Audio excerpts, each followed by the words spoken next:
باب نمبر 23 باب ذكر هند بنت عتبة بن ربيعة رضي الله عنها.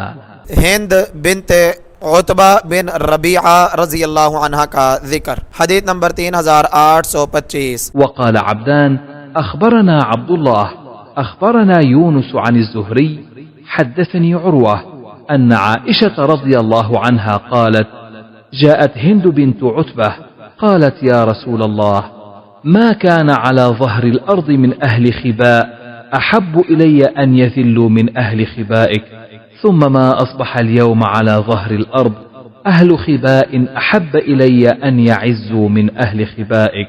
قالت وأيضا والذي نفسي بيده. قالت يا رسول الله إن أبا سفيان رجل مسيك فهل علي حرج أن أطعم من الذي له عيالنا؟ قال لا أراه إلا بالمعروف.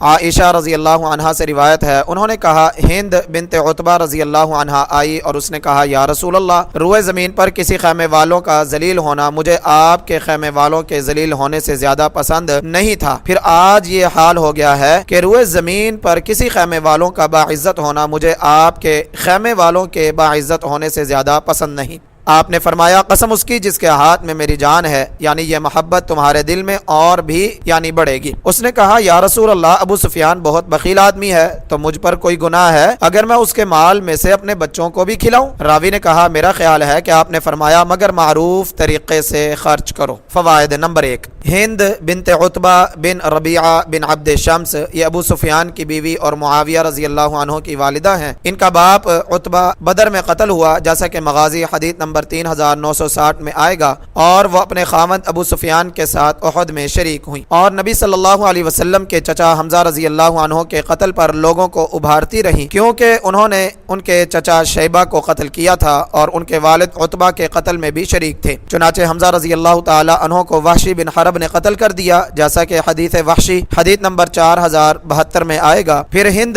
فتح مکہ کے دن مسلمان ہو گئی، وہ دانا عورتوں سے تھی، ابو سفیان سے پہلے فاقہ بن مغیرہ مخزومی کے نکاح میں تھی، اس نے انہیں ایک واقعہ کی وجہ سے طلاق دے دی تو ابو سفیان نے ان سے نکاح کر لیا، ان کے ہاں ان کی اولاد ہوئی۔ تو جب نبی صلی اللہ علیہ وسلم نے عورتوں سے بیعت کرتے وقت یہ شرط ذکر کی کہ زنا نہیں کریں گی، تو انہوں نے بھی کہا تھا وَهَلْ تَزْنِ الْحُرَّةُ، تو کیا آزاد عورت بھی زنا کر سکتی ہے؟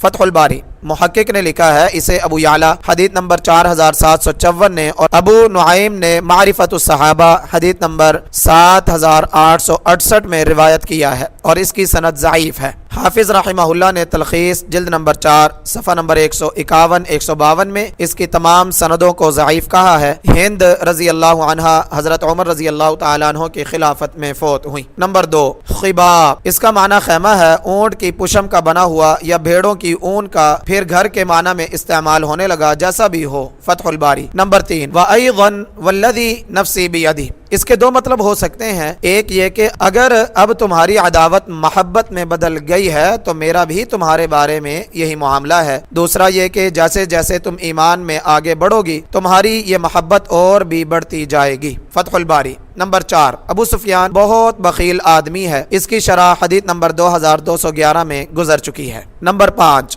اس حدیث سے ہند رضی اللہ عنہا کی کمال عقل مندی اور گفتگو کے بہترین سلیقے کا پتہ چلتا ہے، جس سے یہ حاصل ہوتا ہے کہ جس کو کسی سے کوئی کام ہو، اگر اس کے دل میں اس سے کوئی ناراضگی ہو تو بہتر یہی ہے کہ پہلی بات کوئی ایسی کرے جس سے اسے اس کے سچے ہونے کا اعتبار ہو جائے، جیسا کہ ہند رضی اللہ عنہا نے شروع ہی میں یہ نہیں کہہ دیا کہ مجھے آپ کے خیمہ والوں سے اتنی محبت ہے، کیونکہ اس طرح اس کے دعوے میں شک ہو سکتا تھا، بلکہ اس نے پہلے اعتراف کیا کہ مجھے اس سے پہلے آپ سے اتنی عداوت اور نفرت تھی، مگر ایمان لانے کے بعد اب وہ اتنی محبت میں بدل گئی ہے۔ نبی صلی اللہ علیہ وسلم نے ان کی بات کی تصدیق کی اور اپنی طرف سے بھی ان کے لیے ایسے ہی جذبات کا اظہار فرمایا۔ فتح الباری۔ نمبر 6، ہند رضی اللہ عنہا نبی صلی اللہ علیہ وسلم کی بیویوں کے لیے ماں کے مقام پر تھی، کیونکہ ان کے خاوند ابو سفیان رضی اللہ عنہ کی بیٹی ام حبیبہ رضی اللہ عنہا نبی صلی اللہ علیہ وسلم کی بیوی تھیں۔ فتح الباری۔